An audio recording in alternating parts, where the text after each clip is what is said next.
Community focused. Community focused. We're here for you. With me and you. Under our point of view. At 5 o'clock. You're North London. The podcast crew. A week in review. We're here for you. Yeah. Hooray! Hooray!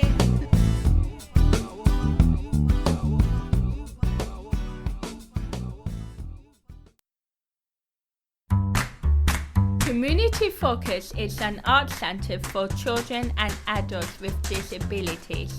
We are based in the Borough of Barnet, North London, and offer a selection of creative and well-being activities for all ages.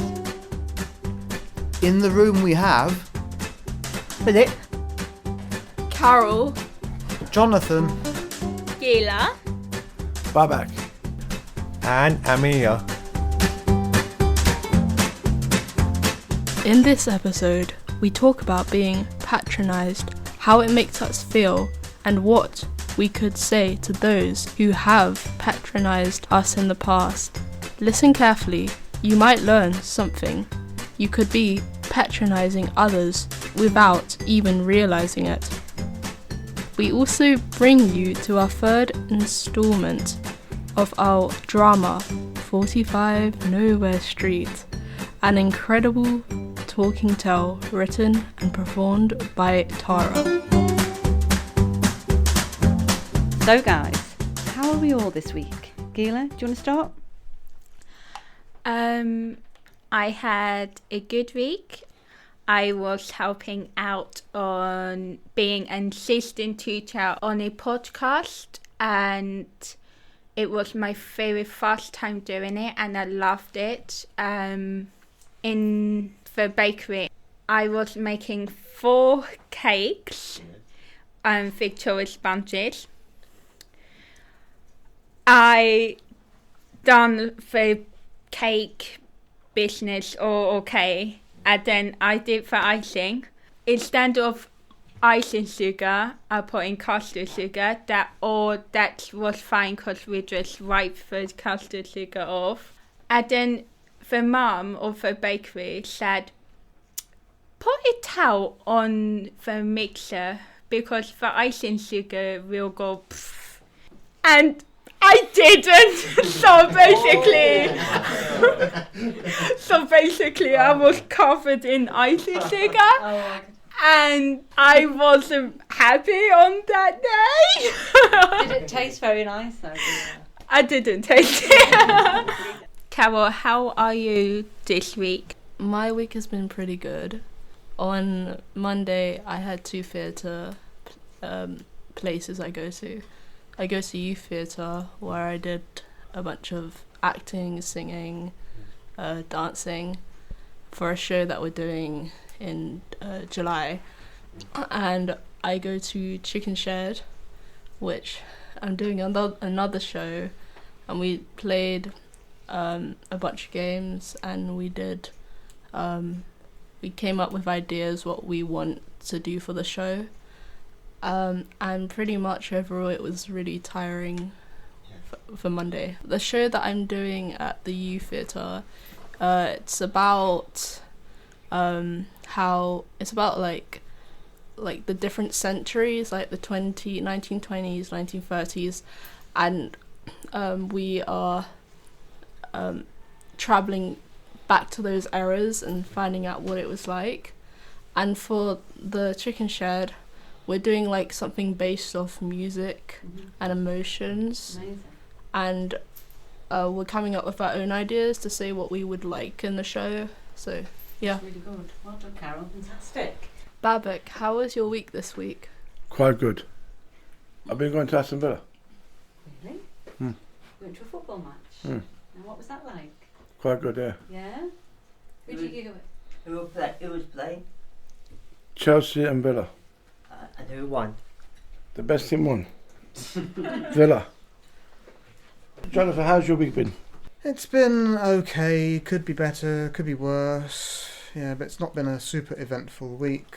things have sort of been rather quiet for me, really. So yeah, not much to say. Oh no. Just left their phones on.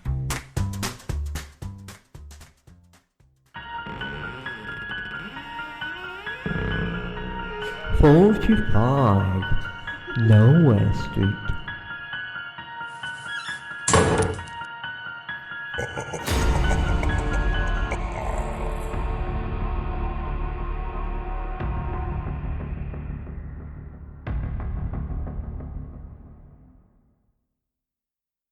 This pub is weird. Definitely weird. There's no bodies, all the heads are here. And do you fancy a cocktail? Yes, I would. What cocktail would you like? Sacrifice, please. And I'm going to have Bloody Margaret. No swearing, please. Bloody Margaret! I said no swearing, please. Bloody Margaret is a cocktail. I said, so thinking of Margaret, where is she? Speaking of Margaret, where is she? She You better don't- not run off with. We need the inheritance. Let's ask this lady here. Ma'am? Excuse me, madam. We're looking for our friend Margaret. I'm just a cleaner. But we want to know where she is because we can't leave nowhere, lamb, without our inheritance. What's her name? Margaret. The missing one? That's our friend Margaret. Oh, she never tidies up herself. Where is she? Tell me now. Was she here?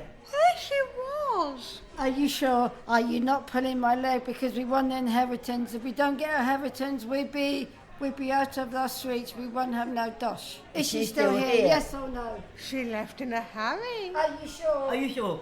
Yes. Where is she? I don't know. Don't. Right.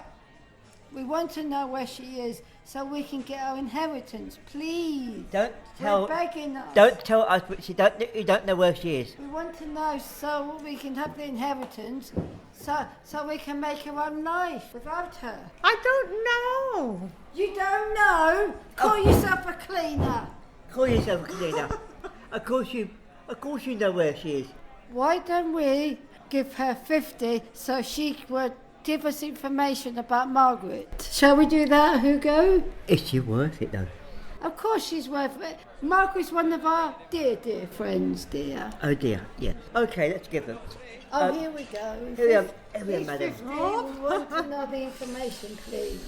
Oh, thank you. I remember something. Oh, have you? Please Have you tell really? us. You're not pulling our leg. No, I'm just talking about the factory. Margaret wanted to go. What? She told me when I was cleaning her room. What factory? What factory? The dolls head factory. We don't want to go there, not after dark, because all the heads come alive. We don't want to go there. That's an urban legend. It's nothing to be scared of. Oh, we're scared. We're scared. We're scared. We can't do this. We're gonna We got to because. think of Margaret and the Think of inheritance. Margaret. Yeah, think of Margaret and the inheritance. Yeah, we got to be strong, haven't we? We got to be strong and united we stand, divided we fall. Yes. Do it for I agree. Margaret. Do it for Margaret. Margaret. Margaret.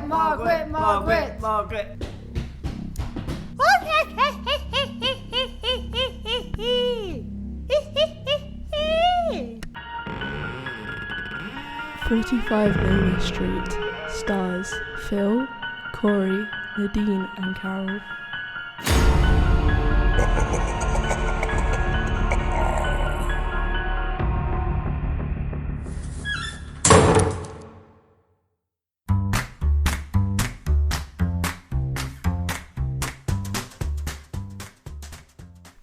How does it feel to be patronised, and what emotions does it conjure from within when you think you may be being patronised by someone?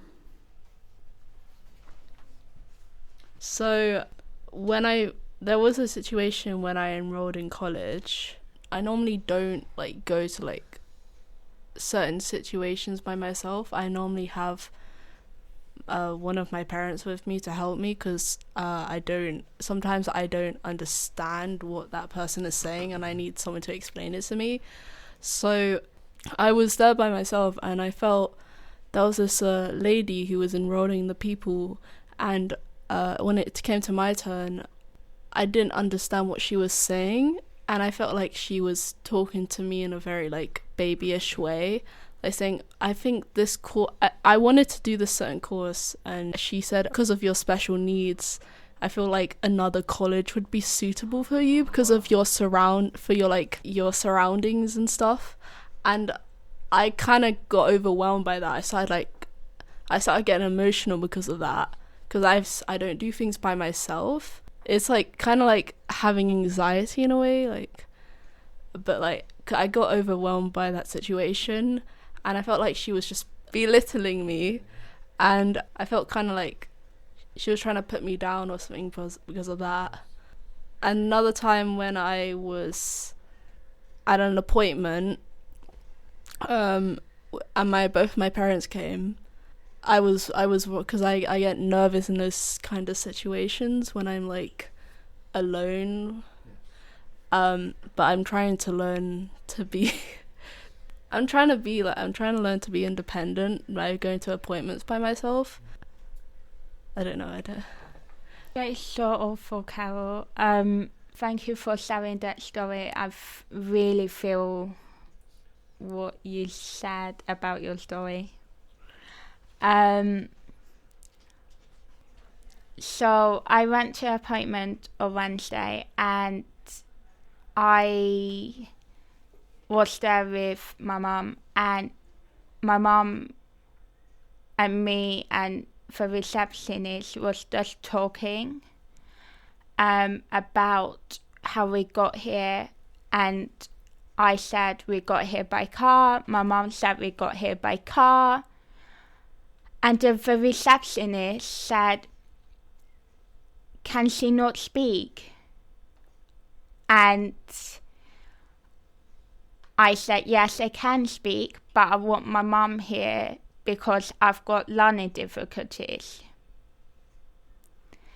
And my mum found it really rude that she actually said that I should speak by myself. And also the receptionist said, be confident, speak for yourself, be confident, you can do it, see, you've done it. And I thought, you don't know how it makes me feel inside. Yes. You saying all the things, and yet you make me feel really small and basically feel really like I want to cry because I can't speak for myself, but I got learning difficulties. And I just felt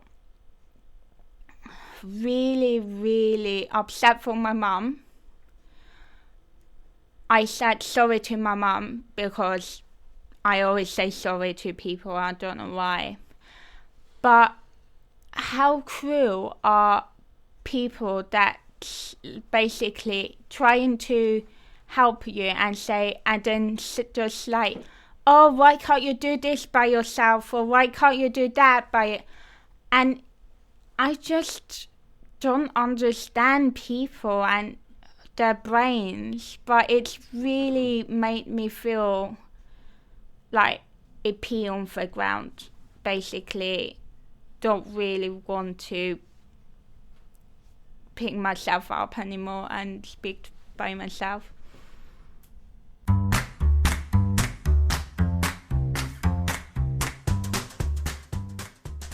I have quite a big history with being patronised. It's a really big thing with me. I've become extremely tired of being constantly patronised, because it seems like it happens by practically everyone almost all the time. I feel like I'm being treated like I'm half there. Like I'm just something to be removed or just pushed to the side so the other people around me can something different to what I get from them. A tone of their voice will change when they get to me in a conversation. I hear this change of tone, and there'll be a change to the look on their face as they look at me. And I feel so sensitive to this feeling I get when I think I'm being patronised, that I will end up sort of overcompensating a bit in how I speak. When I'm in a lot of groups, I will notice that other people are better at carrying on and keeping a conversation a lot more balanced than I can. And it feels as if everyone else around me is a much better talker than I am. And so when they get to me, I fear that patronising tone that so many seem to have when they talk to me, that I feel I need to talk as much as possible. And that's when I start sort of jabbering nervously. And for a while I'm not quite aware of it, but then as soon as I am aware of it, I'll start apologising profusely for it. And it feels as if whether I was actually jabbering or not, or anything else I may or may not have been doing wrong, I end up doing something wrong by either apologising or not even noticing. And like, conversations are tricky, you know, they can be very tricky. And I just want to do my best, you know, when I talk to people. But yeah. Yes, when I was with my Susie, my late wife, my Susie, they think I was walking down Britannia Road where I live in Whetstone, near Finchley area, and someone said to someone, "Is she all right? Look at that boy looking after his mum." I overheard. I said to him, "Excuse me, she's my wife." And I was patronised by a carer a long time ago, and they said to me, "Why don't you do the washing up?" I said, "It's your job to do the washing up. You're here to do the caring." They said to me, "If you want to be independent, Philip, try and do it yourself." Yeah. Well, for me, I seem to have the sort of something about me that people can't seem to help patronise. It seems to be people all over. I've had people that have definitely been there that were supposed to be helping me, but like I said, it's just like I'm someone that people want to just get moved out of the way to make room for other people, it seems. You know, to be treated like an object by these people that are meant to be helping you. They're meant to be able to understand your situation, but then their overall attitude and the tone of their voice, it'll simply show that they aren't really interested, and I don't know even why they're supposed to really sort of be there. I was coming out of community focus a few weeks ago, and there was a carer with a few other people with special needs, and as I was coming out, the lady who stood at the front with the door, she's like, "Is anyone coming with you? Like, is there anyone else coming with you?" And I told her, "No, I'm independent." And then from that, because she must have thought that people who have special needs would have carers with them, but for me, I didn't have carers when I do independent travelling. So yeah, that's. And what would you say to her to educate her? I would tell her that not everyone who have special needs need carers, because some people are independent and some people are independent when traveling, and some people with special needs are not severe like other people with special needs. So yeah, At the back of my mind, I think to myself, one day you might be disabled yourself. You know? They don't understand. Well, educating people on this whole subject is not an easy task. I mean, it's gonna mean a lot of people would have to face some things about themselves that they might not be aware of and they might not even want to think about. It might make them realise that they aren't as nice as they think they are. They think they have this idea of themselves, this image of themselves, and they might think that it's perfectly nice until we start to tell them that they'll have patronising qualities about them, desires to ignore or just partially ignore people with difficulties, and show them that that's just simply not a nice thing. If I see that receptionist again, I would say, don't be so patronising to me, because I feel like an pea on the floor or an object on itself, and you can't pick me up anymore. And I would just say, think about, if you were in my situation, how would you feel? Because now I just feel low, and I just feel like I can't do anything now without the receptionist, like, oh, be confident in yourself, be confident in who you are, speak up for yourself, don't let your mum speak for you, be confident in everything you do. I would just I would basically say, think about what you are saying before you say it.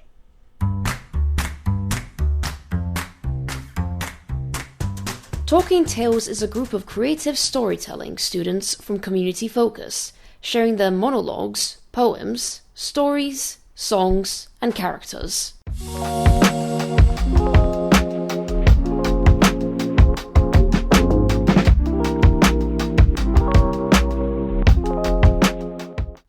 On today on Talking Tales, we have Tora talking about Robert Cogsville, who is a scientist that makes crazy inventions. Or does he?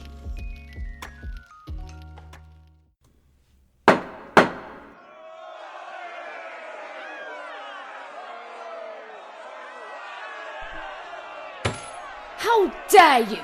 Do you not know my name, Dr. Robert Cogsville? I have been working with science I've been inventing far longer than you have been judges.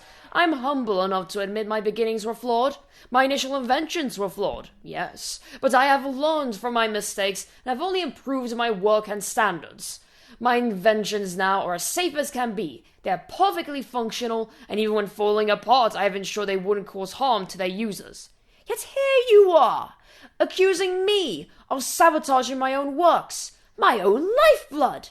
If my inventions that I have made to adhere to all safety standards fall into irresponsible hands, who am I to say what would have happened? Who are you to accuse me of faulty engineering, when all that you've described are the result of self-infliction and result of users not following my instructions? So how dare you threaten me with revoking a license that has allowed me to work and create inventions that have helped many, yet an accident caused by irresponsible handling is what you take notice of enough? How dare you? How dare you? So, Tora, Where did he come from? Alright, so this character, his name is Robert Cogsville, and he is a scientist from around, I'd say, the Victorian era, and he lives in a home that also functions as a laboratory to conduct his inventions, and it's also a workshop that he sells them at too. Unfortunately, in this plotline, he is being threatened of having his license revoked because he's seen as like a very like mad, crazy scientist with inventions that are too unpredictable, and this is just him like saying like on like trying to defend himself. And you could either see this as like as either like, oh, this is a scientist and he's signing up for it, so like, yeah, go science. Or you could see him as like, he is kind of like very prideful, isn't he? So there's also that sort of ambiguity to it. You don't necessarily have to be on his side or not on his side, more just like, oh, something's a little bit complicated here. Who is the inspiration for this character? Where does it come from? Okay, so my inspiration from him comes from just the general mad scientist archetype you see in a lot of fiction. And also the various objects and images you like kind of gave us initially. The one I got was of a vintage microscope, and I thought, oh, whoever owns this would probably be someone interested in science, and if it's vintage, maybe it's like either it's someone interested in vintage or someone like from the time. And I thought from the time was a bit more interesting. So, and then I meshed up some stuff, and boom, there you go. What kind of inventions has he made before?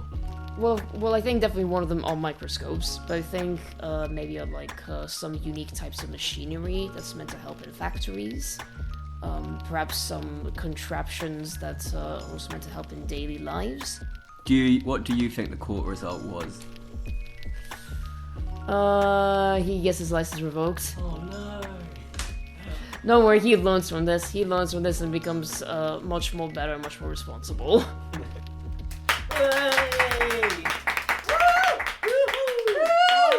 Gila, what do you think of Dr. Cogsville? I think it was very interesting. As what Arthur said, I want to know more, but I love the end bit. I thought it was very good. It was very well performed, and he had clearly quite a bit of thought put into it, and yeah, shows signs of some proper talent. He done well, yes. Yeah. Yes. Really good. It's very good, yes. I thought it was really good. I enjoyed the acting. Like the other said, I want to hear more of it. Yeah. I feel like it could be like made into a movie. Final thoughts. Thought of the day? Life. Happy. Don't try too hard and just let things flow naturally. Enjoy your life, yes. Enjoy your life. Yeah, Yeah, that's a good one. That's really good. Definitely, yeah. Bye!